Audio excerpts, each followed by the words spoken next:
आजिकल social media रे गोटे वाक्य बहुत शुणा को मिले, केवल भल अनुभूति रख, अर्थात खराब कथा भावनी, दुखरे रुहनी, सब बेले खुशी रे रुह। शुणा को भल लगे, किंतु प्रश्न हेउछि जीवन के सब बेले खुशी रे भरी रहे? आम जीवन रे केबे कष्ट आसे नहीं, केबे लुह आसे नहीं, केबे मन भांगे नहीं? जदि आसे ताहेले केवल भल अनुभूति कहिले कि सब समस्या शेष हो जीवो?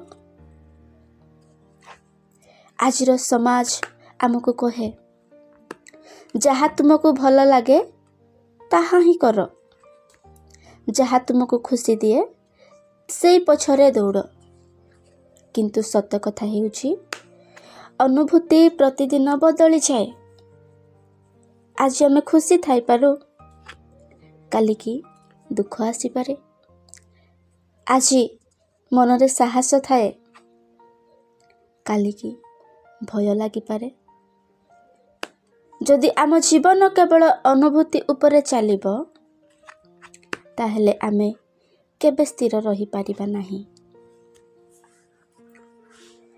समुद्र उपरे बड़ बड़ ढेउ उठु थाए, किंतु समुद्रर गभीर भाग शांत रुहे।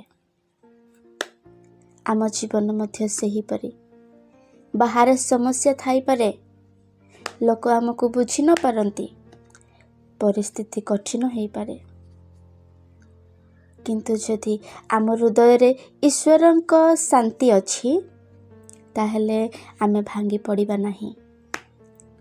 फिलिपियो 4 अध्याय 6-7 पदरे लेखा जाए, कौनसी विषय रे चिंतित हुओ नहीं, प्रार्थना व विनती द्वारा निजर समस्त अनुरोध ईश्वर को जनाओ।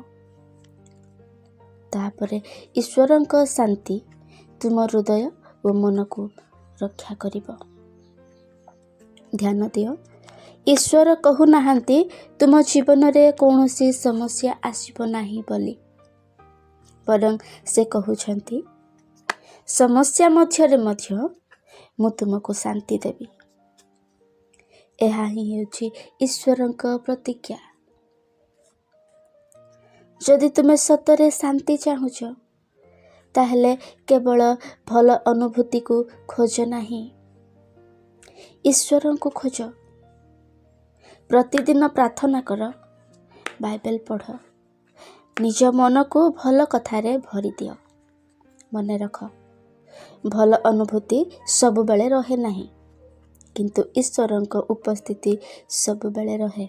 बंधुगण, सब बेले खुशी रहिबा संभव नुहे, किंतु सब परिस्थिति रे ईश्वरंको विश्वास करिबा संभव। सेथिपाई केवल भल अनुभूति पछरे दौड़ नहीं, ईश्वरंक शांति को खोज। कारण अनुभूति बदली जाए, परिस्थिति मध्य बदली जाए, किंतु ईश्वरंक प्रेम आउ शांति केबे बदले नहीं।